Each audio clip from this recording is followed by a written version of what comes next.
بسم اللہ الرحمن الرحیم۔ السلام علیکم دوستو، اپنے ناول پازیب کی نئی اور 8ویں قسط کے ساتھ اپنے تمام دوستوں اور چاہنے والوں کو اپنے یوٹیوب چینل میں خوش آمدید کہتا ہوں۔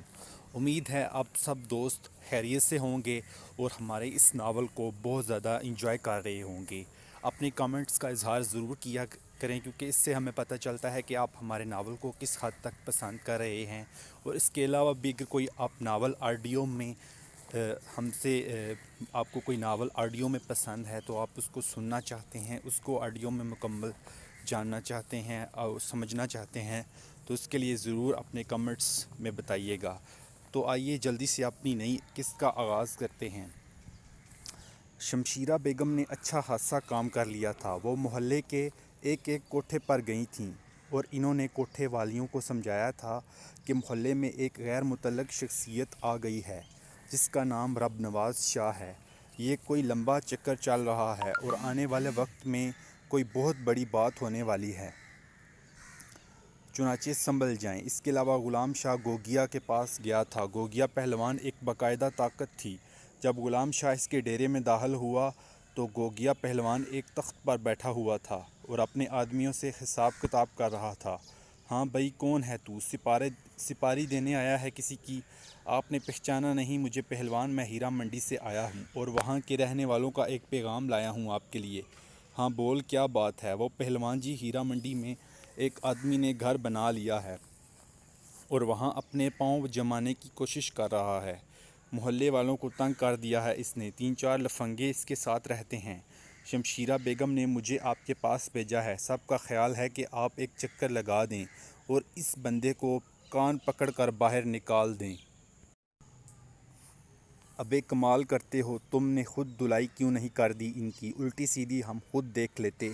اور پھر گوگیا پہلوان نے اپنے ایک ساتھی کو آواز دی، ابے لوکے، لکا کہاں ہے؟ کام پر گئے ہوئے ہیں۔ لکا پہلوان، یہ میں کیا سن رہا ہوں؟ ہیرا منڈی میں کوئی بدمعاش آ گیا ہے اور ان لوگوں کو پریشان کر رہا ہے۔ تم لوگ آنکھیں کھلی نہیں رکھتے؟ بہت دن سے ادھر سے گزر نہیں ہوا پہلوان جی۔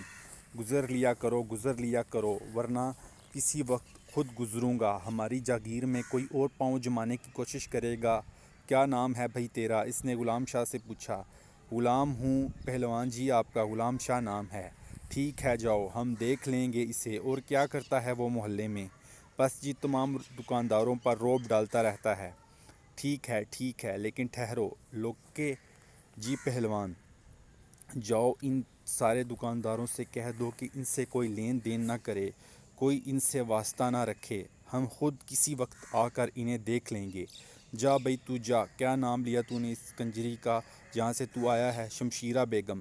کہہ دینا اس سے کہ کام ہو جائے گا۔ بہرحال گوگیا پہلوان خود تو ہیرا منڈی نہیں گیا، اس کے گر کے دکانداروں کے پاس جا کر پہنچے اور انہوں نے ایک ایک دکان پر جا کر گوگیا پہلوان کی ہدایت ان تک پہنچا دی کہ رب نواز سے کسی قسم کا کوئی لین دین نہ کیا جائے، بس اس کی شامت آنے ہی والی ہے۔ لوکا وہ ڈیرا بھی دیکھ گیا تھا اور اس کے بعد وہ واپس پہنچ گیا تھا۔ ادھر شمشیرہ بیگم کو جب غلام شاہ گوگیا پہلوان سے ہونے والی گفتگو کے بارے میں بتا رہا تھا تو کوثر جہاں نے بھی سن لیا اور ماں کے پاس پہنچ گئی۔ آپ کیوں خون خرابے پر تلی ہوئی ہیں؟ جو کچھ اس نے کیا ہے، جس طرح اس نے تمہارے اس سمپولیو کو بگاڑا ہے، کیا اس کے بعد انہیں معاف کیا جا سکتا ہے؟ بولو، کیا تمہارے نزدیک یہ کوئی بات نہیں ہے؟ میں کر بھی کیا سکتی ہوں اماں، تم بتاؤ میں کیا کروں؟ وہ کوٹھے کا لڑکا ہے، ایک بیکار شے جس کا کوئی مصرف نہیں ہوتا۔ کوٹھوں پر تو لڑکیوں کا راج ہوتا ہے۔ لڑکے تو یہاں ڈیوڑیوں میں پڑی جھاڑو کی مانند ہوتے ہیں جن سے لگنے والی ٹھوکر بھی برداشت نہیں کی جا سکتی، مگر ہوتے وہ انسان کے ہی بچے ہیں۔ تم ان کا آدمی ہونا کیسے چھین سکتی ہو اماں؟ وہ کس طرح زندگی گزار رہا تھا؟ نہ اس کے تن کا خیال رکھا جاتا تھا اور نہ پیٹ کا۔ کس سے اسے محبت ملی؟ وہ وہیں کا ہو کر رہ گیا۔ ہم کیا کر سکتے ہیں؟ اور کل کلاں کو اگر وہ پورا بدمعاش بن جائے، جیل چلا جائے تو کیا تمہیں دکھ نہیں ہوگا؟ ضرور ہوگا اماں، مگر میں کیا کروں؟ بی بی، اسے سمجھانا چاہیے تھا تمہیں، اس کی بجائے تم اس کی کامیابی پر ستار بجانے بیٹھ گئیں۔ میں تمہیں بتائے دے رہی ہوں، رب نواز کی صحبت میں وہ کہیں کا نہیں رہے گا۔ تو تم خود بتاؤ اماں، کوئی مستقبل ہے اس کا؟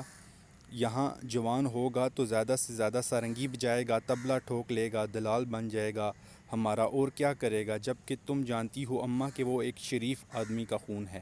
وہ کوثر جہاں کی آواز بھینچ گئی۔ اور پھر اسے اس کے باپ کے حوالے کر دو، شمشیرہ بیگم نے کہا، اور کوثر جہاں اچھل کر بیٹھ گئی۔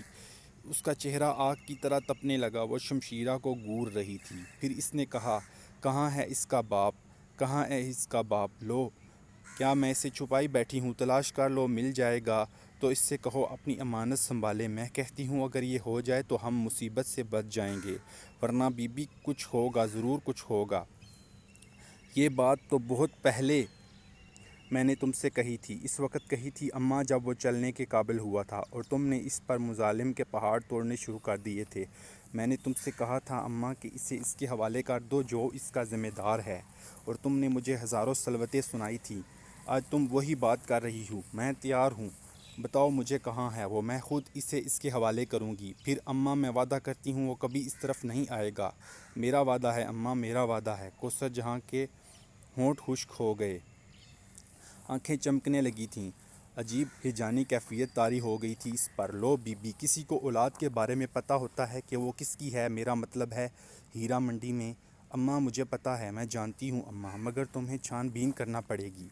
پھر بھی کون کون آتا تھا ان دنوں؟ کچھ یاد ہے؟ میں نہیں جانتی اماں، میں تو یہی نہیں جانتی، کاش میں جانتی۔ وہ تو ویرانوں میں چلنے والی ہواؤں کا آوارہ جوکا تھا جو بھٹک کر ادھر آ نکلا تھا اور پھر فضاؤں میں تحیل ہو گیا تھا۔ کہاں تلاش کروں اسے، کہاں تلاش کروں؟ کوثر جہاں کی آواز رند گئی۔ کچھ نہ کچھ تو کرنا ہوگا، ورنہ تو ہم برباد ہو جائیں گے۔ دیکھو کس طرح لاکھوں روپے کی اسامی نکال دی۔ ہائے نعمان فضلی، کیا سوچا تھا اور کیا ہو گیا؟ کوثر جہاں، اس کو کہیں سے ڈھونڈ کر لاؤ، کم از کم ایک کوٹھی ہی مل جائے شاہدرے کی۔ نامکمل رہ گئی تو ہم اسے خود مکمل کرا لیں گے۔ تو خوشامد کر لینا، کہہ دینا بچے کی گستاخی کی معافی مانگتی ہوں۔ ہائے میرا کلیجہ کیسا بیٹھتا رہتا ہے یہ سوچ کر کہ وہ وقت سے پہلے نکل گئے، اور یہ سب کچھ اس موذی کا کیا دھرا ہے۔ شمشیرہ جہاں اپنی سنا رہی تھی، لیکن کوثر جہاں کسی اور ہی دنیا میں کھو گئی تھی۔ اس کی آنکھیں خلا میں کچھ ڈھونڈ رہی تھیں اور ہونٹ بڑبڑا رہے تھے۔ ہم اس سے کہیں گے اماں ہم تمہارے کچھ نہیں ہیں، لیکن اسے دیکھو، اس کا ہر نقش تمہارا ہے، اس کے ہونٹ، اس کی آنکھیں اور اس کا ہر انداز تمہارا ہے۔ یہ تمہارا ہے، ہم میں سے نہیں ہے۔ اسے لے جاؤ، اسے لے جاؤ۔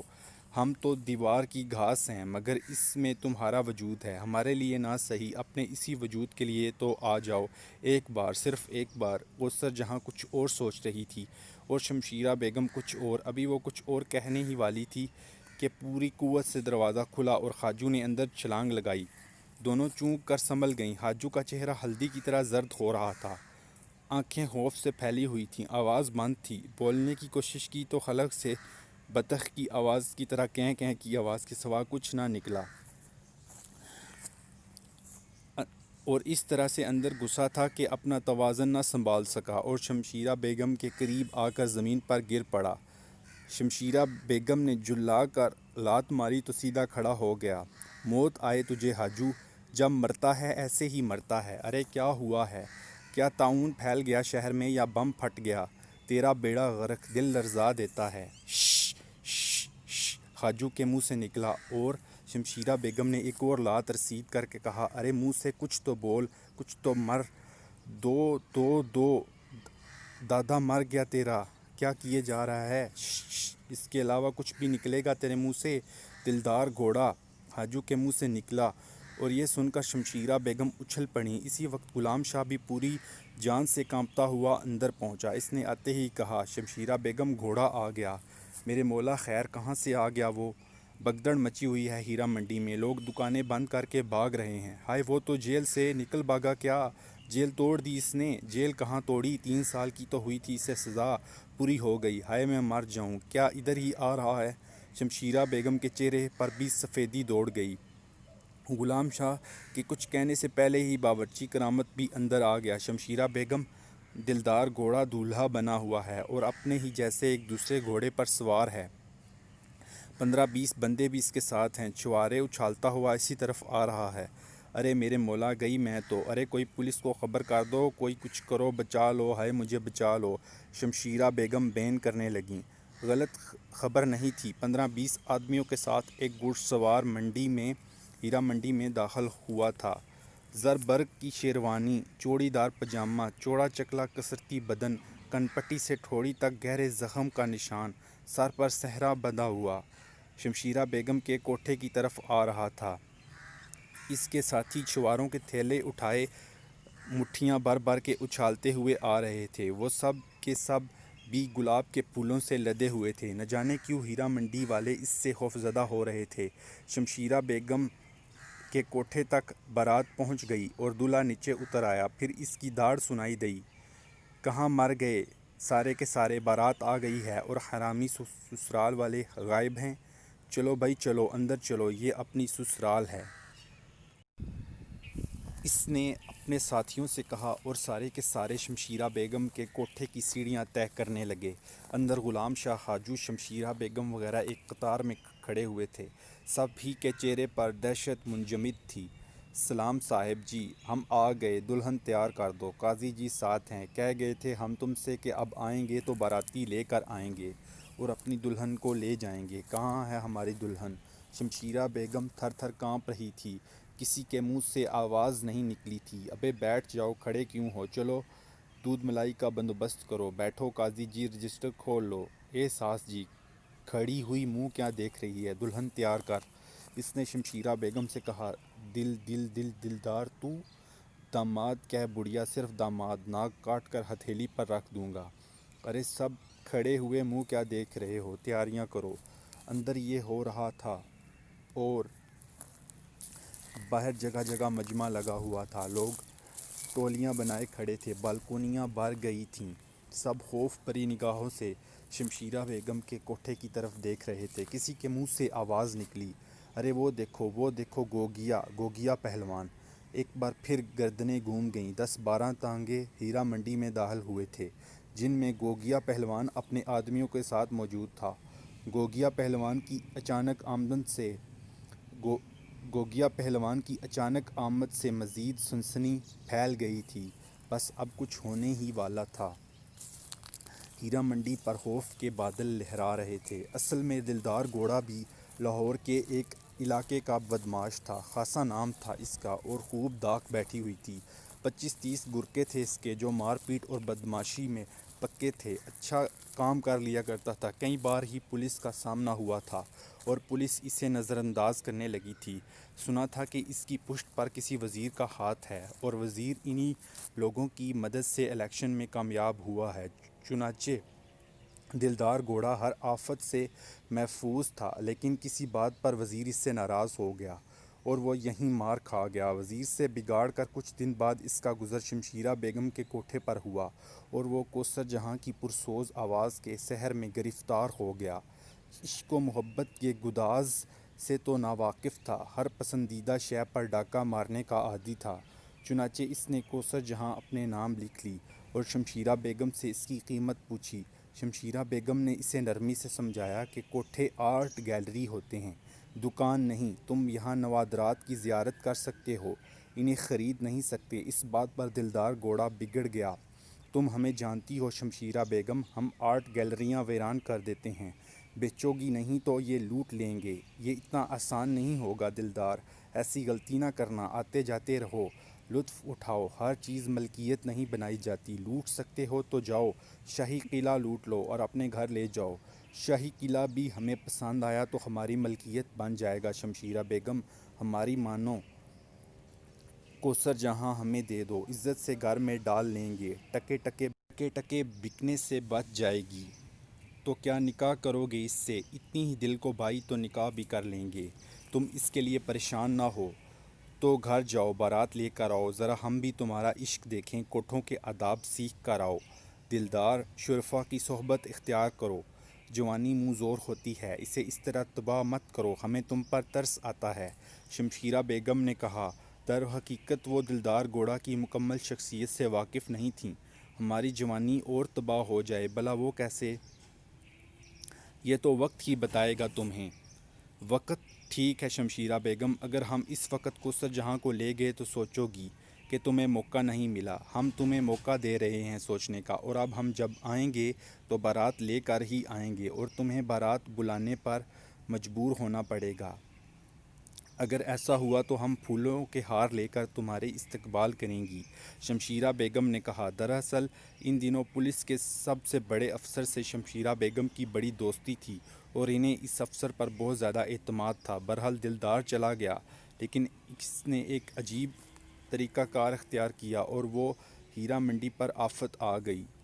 دلدار گوڑا کے گرکے آ کر کوٹھوں پر ہنگامہ کرتے، دکانوں پر لوٹ مار کرتے، لوگوں کو مارتے پیٹتے اور مطالبہ کرتے کہ شمشیرہ بیگم کو مجبور کریں کہ وہ کوثر جہاں کو دلدار گوڑا کے حوالے کر دے۔ ہیرا منڈی والے روز روز کے ہنگاموں سے تنگ آ گئے تھے۔ شمشیرہ بیگم کسی سے دشمنی نہیں چاہتی تھی، لیکن اب مجبوری ہو گئی تھی۔ چنانچہ انہوں نے کوششیں شروع کر دیں۔ پھر انہوں نے ایک دن دلدار کو پیغام بھیجا کہ وہ اس سے بات کرنا چاہتی ہے، لیکن مقصد کچھ اور تھا۔ سادہ کپڑوں میں پولیس والے تیار تھے۔ جوں ہی دلدار ہیرا منڈی میں داخل ہوا تو پولیس والوں نے اس پر حملہ کر دیا۔ اگر وہ وردی میں ہوتے تو شاید دلدار سنبھل جاتا، مگر یہ سب کچھ ایک سازش تھی۔ چنانچہ دلدار نے 3 پولیس والوں کو شدید زخمی کر دیا۔ زخمیوں کو پہلے سے خون میں رنگی ہوئی وردیاں پہنا دی گئیں، اور اسی طرح پولیس والوں کو زخمی کرنے کے الزام میں دلدار کو گرفتار کر لیا گیا۔ تھوڑا سا مقدمہ چلا اور اسے 3 سال کی سزا ہو گئی۔ بہرحال دلدار کے پیچھے اب کوئی بھی خفیہ ہاتھ نہیں تھا، لیکن جیل جانے سے پہلے اس نے شمشیرہ بیگم سے کہلوا دیا کہ میں اب تو جیل جا رہا ہوں، لیکن جیل سے چھوٹتے ہی بارات لے کر آؤں گا اور کوثر جہاں کو رخصت کر کے لے جاؤں گا۔ چالاک وہ بھی تھا۔ جیل سے رہا ہونے کے بعد اس نے جلد بازی نہیں کی، بلکہ اپنے لوگوں کے ذریعے معلومات حاصل کرتا رہا۔ اسے معلوم ہوا کہ پولیس آفیسر کا کہیں اور تبادلہ ہو گیا ہے۔ اسے یہ بھی پتہ چلا کہ ان دنوں گوگیا پہلوان ہیرا منڈی کا نظام سنبھالے ہوئے ہے، لیکن وہ اسے خاطر میں نہیں لاتا تھا۔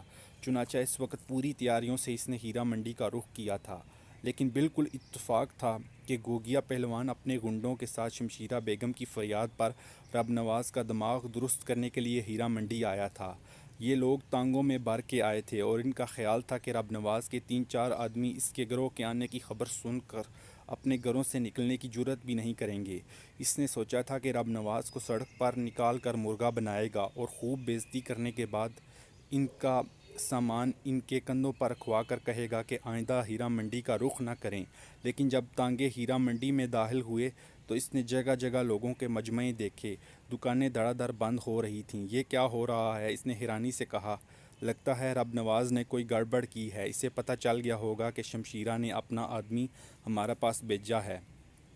چنانچہ چلو شمشیرہ کے کوٹھے کے آگے تانگے روکو اور ذرا پکارو اس ماں کے یار کو، گوگیا پہلوان نے کہا، اور تانگے آن کی آن میں شمشیرہ بیگم کے کوٹھے کے سامنے آ رکے۔ اندر گھوڑا دوڑ رہا تھا اور کہہ رہا تھا، اب بلاؤ شمشیرہ بیگم اپنے یاروں کو۔ بڑی چال چلی تھی دلدار کے ساتھ۔ کہہ دیا تھا تجھ سے کہ دلدار جو سوچ لیتا ہے وہ کر کے ہی دم لیتا ہے۔ بارات آ گئی ہے، قاضی جی ساتھ ہیں۔ کہاں ہیں پھولوں کے ہار؟ مگر تو کنجری ہے، تیری زبان بھی کوئی زبان ہے؟ تیرا واسطہ آج شاید کسی مرد سے آج تک نہیں پڑا۔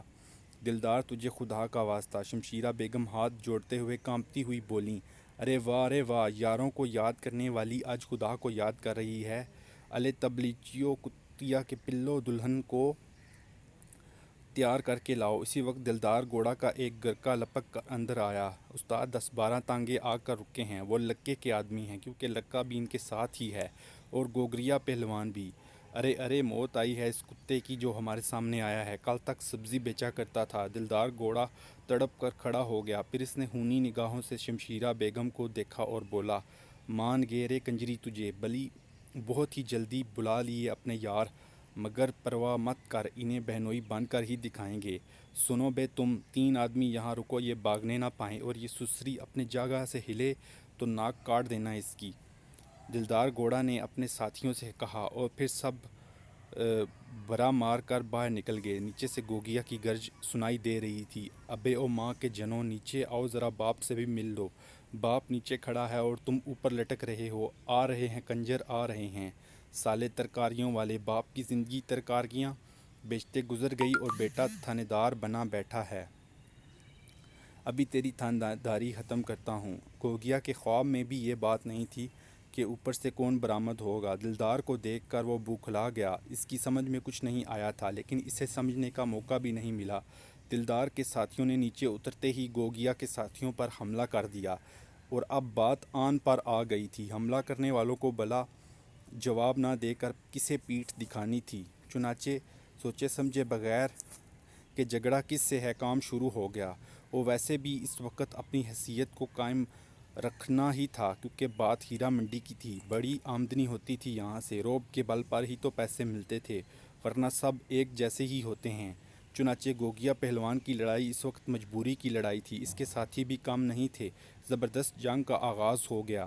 ہیرا منڈی کے لوگ بھاگنے لگے، بہت سے کوٹھوں پر چڑھ گئے اور اس لڑائی کا نظارہ کرنے لگے۔ چٹانیں ایک دوسرے سے ٹکرا رہی تھیں۔ دلدار نے صحرا اتار پھینکا اور آگے بڑھتے ہوئے بولا، ابے او ٹنڈے کریلے بیچنے والے! سبزی کا ٹھیلا لگاتے لگاتے بدماشی کرنے نکل پڑا۔ یہ بھی نہیں سوچا کہ بہنوئی کا نام دلدار گوڑا ہے۔ سامنے آ سالے، کدوں کی طرح پھاڑ کر نہ رکھ دوں تو دلدار نام نہیں۔ ان الفاظ پر گوگیا بھی ترار آ گیا۔ اس نے چھرا نکال لیا۔ دلدار کے آگے آ کر وہ پینترے بدلنے لگا۔ اس کی آنکھوں میں بھی خون اتر آیا تھا۔ وہ ایک ہی وار میں دلدار کا پیٹ پھاڑ دینا چاہتا تھا۔ دفتن گوگیا کے ایک ساتھی نے پیچھے سے دلدار پر وار کیا اور دلدار پلٹ پڑا۔ گوگیا نے اس موقع سے فائدہ اٹھانے کی کوشش کی، لیکن گھوڑے کے آدمی بھی اپنے استاد کی نگرانی کر رہے تھے۔ گوگیا اپنی کوشش میں کامیاب نہیں ہو سکا اور دلدار بال بال بچ گیا۔ لڑائی پورے شباب پر تھی اور کوئی فیصلہ نہیں ہو پا رہا تھا۔ پوری ہیرا منڈی میں سنسنی پھیلی ہوئی تھی۔ لوگ سانس روک کے دونوں گروہوں کی یہ خونی جنگ دیکھ رہے تھے۔ ایک شور مچ رہا تھا، طرح طرح کی آوازیں آ رہی تھیں، اور یہ آوازیں سن کر ہی رب نواز شاہ باہر نکلا تھا۔ یہ ہنگامہ دیکھ کر وہ دنگ رہ گیا۔ پھر اس نے ایک تختے کے نیچے چھپے ہوئے پھول والے کی ٹانگ پکڑ کر اسے باہر گھسیٹا۔ ابے کہاں گھسا ہوا ہے گدھے، یہ کیسا دنگل ہو رہا ہے؟ اچھا چھوڑ دیجئے، لپیٹ میں آ گئے تو مارے جائیں گے، خدا کے لیے چھوڑ دیجئے۔ پھول والے نے کہا، سن تو صحیح پتر، کون لڑ رہا ہے؟ کیا ہندو مسلمانوں کا جھگڑا ہو گیا ہے؟ دلدار گھوڑا آ گیا ہے۔ پھول والے نے کانپتے ہوئے کہا، ہیں گھوڑا؟ ابے گھوڑا تو مجھے کہیں لڑتا ہوا نظر نہیں آ رہا، سیدھا کھڑا ہو جا، ذرا بات تو بتا۔ وہ تو لڑ رہے ہیں، مگر تجھ پر لگ گیا ہے، اس کا بھوت آ گیا ہے۔ چیخ کی ایک دلدوز آواز نے شاہ جی کی توجہ ہٹا دی اور پھول والا اس کی گرفت سے نکل بھاگا۔ بات کچھ لمبی ہی لگتی ہے شاہ جی، پتہ نہیں کون بھوتنی کے ہیں، جاؤ ذرا دیکھو، ہماری ضرورت نہیں ہے، رب نواز شاہ نے کہا، اور اس کے آدمی صورتحال کا جائزہ لینے لگے۔ رب نواز نے کہا، کچھ زیادہ ہی گڑبڑ لگ رہی ہے، سنو نور شاہ، دیکھتے ہیں کیا ہو رہا ہے۔ بڑے گھمسان کا رن چل رہا ہے۔ پھر ساری تفصیل شاہ جی کو معلوم ہوئی کہ ایک بدماش شمشیرہ بیگم کے کوٹھے پر چڑھ گیا تھا۔ گوگیا کے گروہ نے اسے للکارا اور دونوں کے گروہوں میں زبردست چل رہی ہے۔ شمشیرہ کے کوٹھے پر رب نواز شاہ چوک پڑے۔ جی شہزادے؟ رب نواز کی نگاہیں اکرام کی طرف اٹھ گئیں۔ کون ہے یہ؟ جھگڑا بڑا ہے شاہ جی، کئی آدمی لمبے ہو گئے ہیں، گھوڑے کا پلڑا بھاری پڑ رہا ہے، لوگ یہی کہہ رہے ہیں۔ یہ ہے کون آخر؟ رب نواز شاہ نے بھویں سکوڑ کر پوچھا۔ دلدار گھوڑا ایک بدماش ہے، سزا کاٹ کر نکلا ہے اور کوثر جہاں کو لے جانے کی بات کرتا ہے، اسی کا دلہا بن کر اور بارات لے کر چھلانگیں لگاتا ہوا آیا ہے۔ گوگیا نے بر وقت پہنچ کر اس کا راستہ روکا ہے، ورنہ وہ کوثر جہاں کو ساتھ لے کر چلا گیا ہوتا۔ اکرام کی بجائے شمالے خان نے کہا، جو معلومات حاصل کر کے آیا تھا، اور رب نواز نے نچلا ہونٹ دانتوں میں دبا لیا۔ میری اماں کو اٹھایا ہے وہ، میں اسے، اکرام نے بپھرے ہوئے لہجے میں کہا، اور نیفے سے چاقو نکال کر باہر کی طرف لپکا، لیکن شاہ جی نے اس کی کمر میں ہاتھ ڈال کر اسے لٹکا لیا۔ نہیں پتر، بری بات ہے، بڑوں سے مشورہ کرتے ہیں، دماغ کو ٹھنڈا رکھتے ہیں، جتنا دماغ گرم رکھو گے اتنا ہی نقصان اٹھاؤ گے۔ چلو فضل خان، شمالے خان، ہتھیار نکالو، مجبوری ہے۔ اور فوراً ہی فضل خان، شمالے خان اور دلبر خان اندر دوڑ گئے۔ صندوق کھولے گئے، کلہاڑے برچھے نکال لیے گئے، اس کے ساتھ ہی لمبے لمبے مخصوص قسم کے ڈنڈے اور پتلی چمکدار لاٹھیاں بھی نکال لی گئیں۔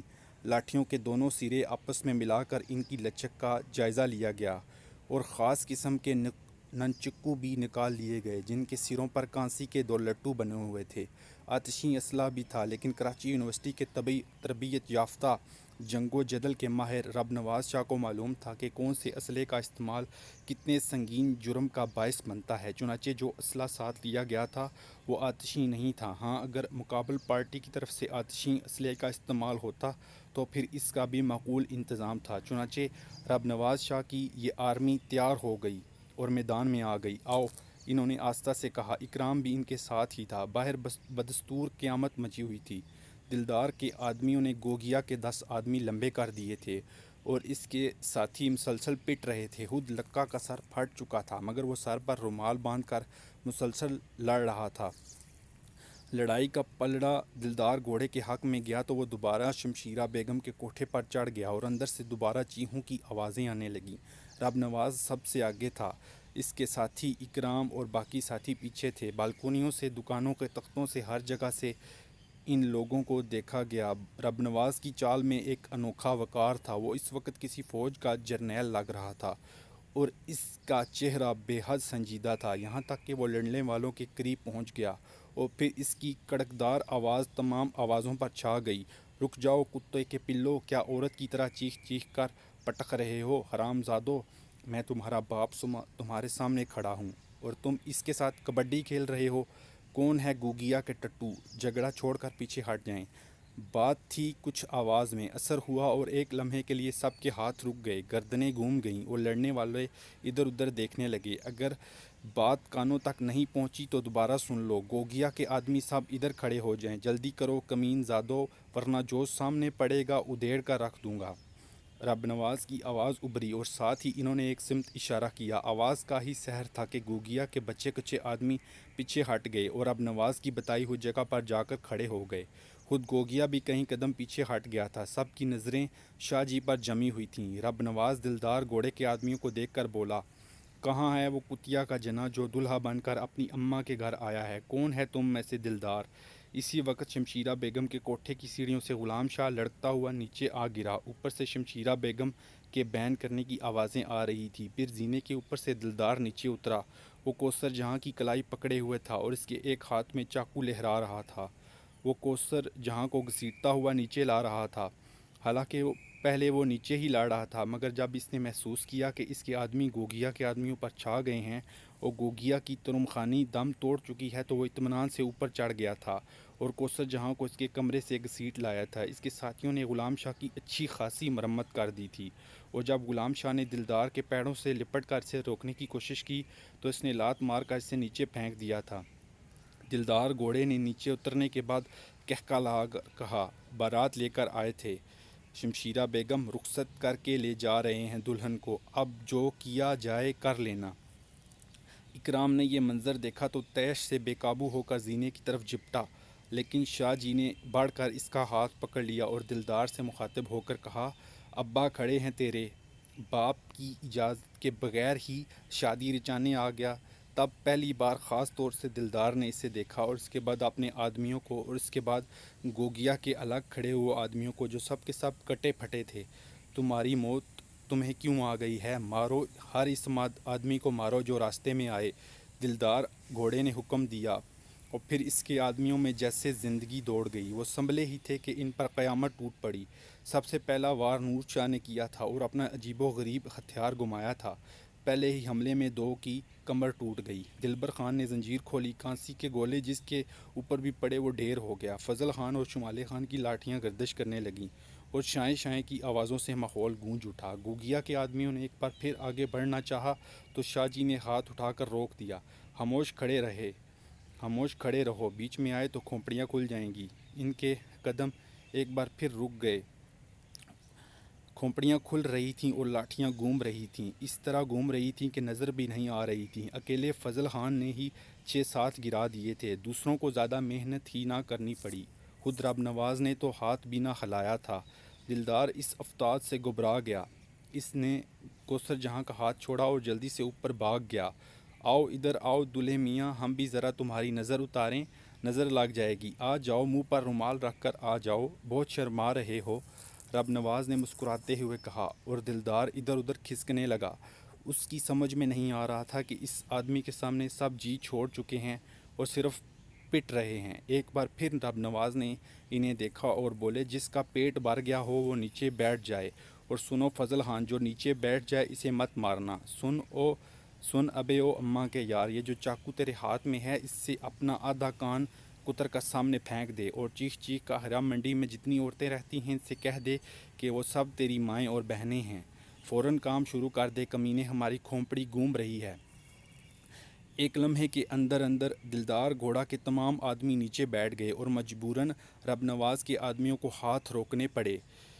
دلدار گھوڑے نے رب نواز کی بات سن کر جلدی سے چاقو ہاتھ سے پھینک دیا۔ وہ پتھرائی ہوئی آنکھوں سے انہیں دیکھ رہا تھا۔ اکرام غصے سے کانپ رہا تھا۔ لاؤ اسے ہمارے سامنے نور شاہ، لاؤ اسے۔ او چل بے اکرام، چاقو نکال لے، چٹنی چٹا دے اسے آج، رب نواز نے پھر کہا۔ لیکن دلدار کو ایک اور موقع مل گیا۔ اس نے ایک لمبی چھلانگ لگائی اور 10-15 گز کا فاصلہ طے کر ایک کوٹھے کی سیڑھیاں چڑھ گیا۔ اسی وقت دلبر خان نے زنجیر گھما کر پھینکی۔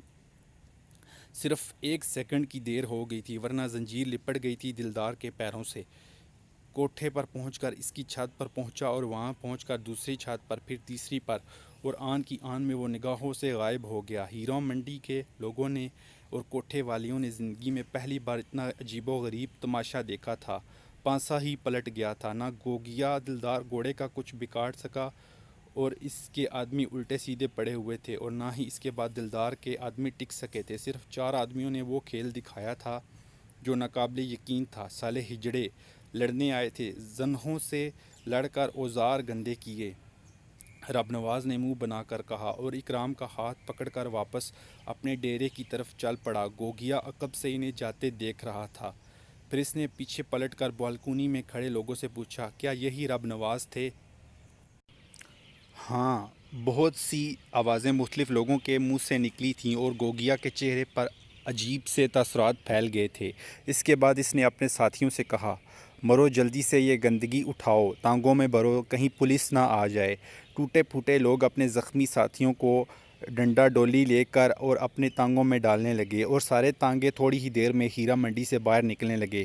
اس کے بعد دلدار گھوڑے کے ساتھی اور اپنے ساتھیوں کو سمیٹنے میں مصروف ہو گئے تھے۔ ساری صفائی ہو گئی، لیکن ہیرا منڈی کے باسیوں نے دانتوں میں انگلیاں دبا رکھی تھیں۔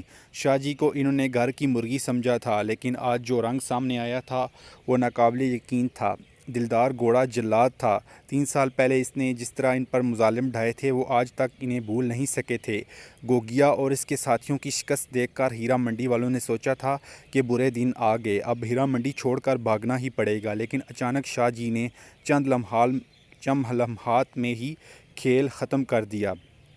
بڑے سکون اور اطمینان سے انہوں نے اپنا ہاتھ بھی نہیں ہلایا تھا، کسی بڑے جرنیل کی طرح میدان کی نگرانی کر رہے تھے، اور ان کی فارمیشن نے دشمن کو خاک و خون میں نہلا دیا تھا۔ بلے بلے بھائی جی، میں نے بڑی لاٹھیاں چلتی ہوئی دیکھی ہیں، لیکن ایسا کمال پہلے کبھی نہیں دیکھا۔ وہ چاروں کسی بڑے خلیفہ کے شاگرد لگتے ہیں۔ خیر اپنی بھی نہیں ہے، کیوں ڈرا رہے ہو؟ ہم نے کیا کیا ہے؟ کیا نہیں کیا؟ اس دن دعوت کی تھی شاہ جی نے ہماری، ہم نے محلے داری کا خیال بھی نہیں کیا اور اس دعوت میں نہیں گئے۔ انہیں سینکڑوں لوگوں کا کھانا فقیروں کو کھلانا پڑا، کیا وہ ہم سے خوش ہوں گے؟ مگر اب ہوگا کیا؟ جو ہو گیا ہے بھگتو۔ مجھے تو یوں لگ رہا ہے کہ اگر شاہ جی خود لاٹھیاں سنبھال لیتے تو 10-20 لاشیں ہی اٹھتی یہاں سے۔ ان باتوں میں کیا رکھا ہے؟ تم اس گوگیا پہلوان کو دیکھو، کتے کے بچے نے چوڑے میں مروا دیا۔ اس کے آدمی کہہ رہے تھے کہ شاہ جی کا بائیکاٹ کیا جائے، انہوں نے ہی جان بچائی، انہیں تو گھوڑا ٹھنڈا کر گیا تھا۔ ارے باتیں کیے جا رہے ہو، یہ خون وغیرہ صاف کرو، ٹوٹ پھوٹ کے نشانات مٹا دو، ورنہ پولیس گردن میں لٹک جائے گی۔ بات ٹھیک ہے۔ پھر سب نے مل کر جھگڑے کے نشانات مٹا دیے۔ سڑک پر یہ باتیں ہو رہی تھیں اور کوٹھوں پر بہادری کے چرچے تھے۔ یہ سب نے محسوس کیا تھا کہ شمشیرہ بیگم نے جن کے خلاف محاذ بنایا تھا، آج انہوں نے ہی شمشیرہ بیگم کے گھر کو بچا لیا اور ہیرا منڈی کی عزت رکھ لی۔ خود شمشیرہ بیگم کے کوٹھے پر سکوت طاری تھا۔ غزالہ اور شبانہ سہمی ہوئی تھیں۔ کوثر جہاں اپنے کمرے میں پڑی رو رہی تھی۔